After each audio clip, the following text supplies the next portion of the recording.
2024ನೇ ಸಾಲಿನಲ್ಲಿ 21-22ನೇ ಸಾಲಿನಲ್ಲಿ ಒಂದು 21 ಗ್ರಾಮಗಳು ಸೆಲೆಕ್ಟ್ ಆಗಿವೆ. ಯಾದಗಿರಿ ಜಿಲ್ಲೆಯಲ್ಲಿ ಆದರ್ಶ ಗ್ರಾಮದ ಅಡಿಯಲ್ಲಿ ಪ್ರತಿಯೊಂದು ಗ್ರಾಮಕ್ಕೆ 20 ಲಕ್ಷ ರೂಪಾಯಿ ವಿಶೇಷ ಅನುದಾನವಿಟ್ಟು ಒಂದಿಷ್ಟು ಸಿಸಿ ರೋಡ್, ಚರಂಡು, ಮೂಲಭೂತ ಸೌಕರ್ಯಗಳು ಒದಗಿಸುವ ಅನ್ನೋ ಉದ್ದೇಶದಿಂದ ಕೇಂದ್ರ ಸರ್ಕಾರ ಉನ್ನತ ಯೋಜನೆ ಮಾಡಿಕೊಟ್ಟದ.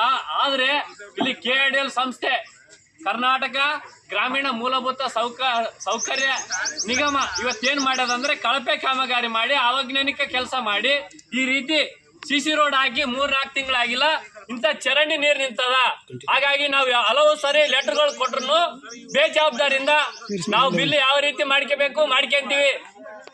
ನೀವು ಯಾವ ರೀತಿ ನೀವು ಎಲ್ಲಿಗೆ ಹೋದ್ರು ನಮ್ಮ ಬಿಲ್ಲು ತಡೆ ಇಡ್ಲಿಕ್ಕೆ ಯಾವುದೇ ರೀತಿಯಾಗಿ ಸಾಧ್ಯ ಇಲ್ಲ ಅಂತೇಳಿ ಉಡೇದ್ ಸರ್ ಅಂತೇಳಿ, ಶಿವರಾಜ್ ಉಡೇದ್ ಅಂತೇಳಿ ನಮ್ಮ KRS ಪಕ್ಷದ ಜಿಲ್ಲಾ ಯುವ ಘಟಕದ ಅಧ್ಯಕ್ಷ ಚಂದಪಾಸ್ ಅವರು ಬಹಳಷ್ಟು ಸಲ ಇಲ್ಲಿ ವಕೀಲ್ ಸಾಬ್ರವರು ಈ ರೀತಿ ಅವೈಜ್ಞಾನಿಕ ಕಾಮಗಾರಿ ಮಾಡ್ರಿ ಅಂತೇಳಿ ಈಗ 3-4 ತಿಂಗಳಿಂದ ಧ್ವನಿ ಎತ್ತಾರ. ಈ ಧ್ವನಿಗೆ ಇವತ್ತು ಹೊಸ ಡವಲಿ ಸರ್ ಅವರು ಬಂದಾರ, ವಿಸಿಟ್ಗೆ ಅಂತೇಳಿ ಕರೆಸಿವಿ. ಅವ್ರ ಸಮ್ಮುಖದಲ್ಲಿ ಇದು ನೋಡ್ಲಿ, ಈ ಸಿಸಿ ರೋಡ್ ಮೇಲೆ ನೀರ್ ನಿಂತ ಮೇಲೆ ಎಷ್ಟು ದಿನ ಬಾಳಿಕೆ ಬರ್ತದೆ? ಇದು ನೀಟಾಗಿ ವೈಜ್ಞಾನಿಕ ಮಾಡಿದ್ರೆ ಕೆಲಸ ಇವತ್ತು ನೀರ್ ನಿಂದಿರ್ತಿರ್ಲಿಲ್ಲ. ಇನ್ನೊಂದು ಈ ಮನೆಗೆ ಯಾರಿಲ್ಲ ಅಂತ ನೀರು ಇದ್ ಮಾಡಿ ಹೋಗ್ಯಾರ. ಈ ಮನೆ ಇದ್ರೆ ಸೀದಾ ಹೋಗ್ತಿದ್ವು ಮಾಡ್ತಿದ್ರು. ಇಲ್ಲಿ ಒಂದು ಮನೆದವ್ರು ಯಾರಿಲ್ಲ ಅನ್ನೋ ಉದ್ದೇಶದಿಂದ ಆಯ್ತು ಬೇಕಾಬಿಟ್ಟಿ ಸ್ಥಳ ಭೇಟಿ ಕೊಟ್ಟಿಲ್ಲ, ಏನಿಲ್ಲ, ಸರಿ ಆಯ್ತು ಬೋಕಸ್ ಬಿಲ್ ಎತ್ತದು. ಈ ರೀತಿ ಭ್ರಷ್ಟ ಅಧಿಕಾರಿಗಳು ಯಾದಗಿರಿ ಜಿಲ್ಲೆಯಲ್ಲಿ ಹೆಚ್ಚಾಗ್ಯಾರ. ಇವರ ವಿರುದ್ಧ ಸೂಕ್ತ ಕಾನೂನು ಕ್ರಮ ಆಗ್ಬೇಕನ್ನೋದು KRS ಪಕ್ಷದ ಆಗ್ರಹ. ಇವತ್ತು ಡಬಲ್ ಸರ್ ಅವ್ರು ಬಂದಾರ, ಈ ಕಾಮಗಾರಿ ಬಗ್ಗೆ ಏನ್ ಹೇಳ್ತಾರ ಅವರಲ್ಲೇ ವಿಚಾರ ತಿಳ್ಕರಿ ಸರ್. ಧನಂಜಯ್ ಸರ್ ಅಂತೇಳಿ ಡಬಲಿ ಅವರ ಮತ್ತು ಅಸಿಸ್ಟೆಂಟ್ ಜೈ ಶಿವರಾಜ್ ಉಡೇದು ಮತ್ತು ಹೊನ್ನಪ್ಪ ಜೈ ಅಂತೇಳಿ ಇಲ್ಲಿ ಕೆಲಸ ಮಾಡಿದವರು. ಇವ್ರು ಮೂವರು ಹೊಣೆಗಾರ ಆಗ್ತಾರೆ. ಇವ್ರ ಮೇಲೆ ಸೂಕ್ತ ಕಾನೂನು ಕ್ರಮ ಆಗ್ಬೇಕನ್ನೋದು ನಮ್ಮ ಆಗ್ರಹ.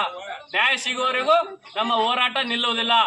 ಪ್ರತಿಯೊಂದಲ್ಲಿ ಒಂದು ಅಕ್ಷರಾವಿಷ್ಕಾರ ಯೋಜನೆ ಅಡಿಯಲ್ಲಿ ಹಿಂಗೆ ಮತ್ತು ಆದರ್ಶ ಗ್ರಾಮನೂ ಹಿಂಗೆ ಒಂದು ಏನಾದ್ರೂ ಕಲ್ಯಾಣ ಕರ್ನಾಟಕ ವಿಶೇಷ ಅನುದಾನ ಬಂದದ. ಇವತ್ತು ಸರ್ಕಾರ ಸಂಸ್ಥೆ ಆಗಿ ಈ ಮಟ್ಟಕ್ಕೆ ಲೂಟ್ ಹೊಡೆಯಕತ್ತಾರ ಅಂದ್ಮೇಲೆ ಎಲ್ಲಿಂದ ಗ್ರಾಮಗಳ ಅಭಿವೃದ್ಧಿ ಆಗಲು ಸಾಧ್ಯ?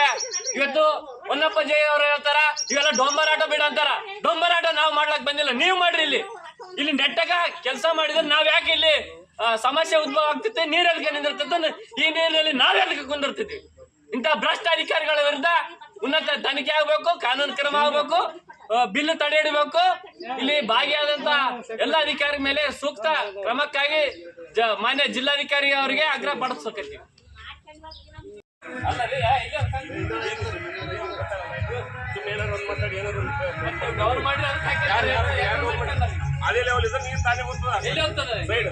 ನೀವು ಇದು ಉಪ್ಪು ಮಾಡಿದ್ರೆ ಹೋಗ್ತಿತ್ತಲ್ಲ ಟೌನಿಗೆ. ನೀವ್ ಯಾರು ಸರ್ ತಾವು? ಮತ್ತೆ ದೇಶಿಗೆ ಬಂದ್ ಮಾಡ್ಬೇಕಾಯ್ತಲ್ಲ. ಇದು ವೈಜ್ಞಾನಿಕ ಅಲ್ಲ, ಅವೈಜ್ಞಾನಿಕ ಕಾಮಗಾರಿ ಇದು. ಮಾಡಿ ಎಷ್ಟು ದಿನ ಐತ್ರಿ? ಮಾಡಿ ಎಷ್ಟು ದಿನ ಆಯ್ತು? 3 ತಿಂಗಳು ಆಯ್ತಾ? 3-4 ತಿಂಗಳು.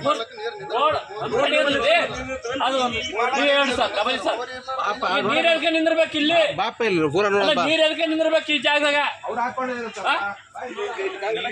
ಅಲ್ಲ ಇದು ಸಿಸಿ ರೋಡ್ ಮಾಡ್ರಲ್ಲ, ಇಲ್ಲಿ ಎದಕ್ಕೆ ನೀರ್ ನಿಂದಿರ್ಬೇಕು? ನೀವು ಎಂತ ಸಿಸಿ ರೋಡ್ ಮಾಡ್ರಿ?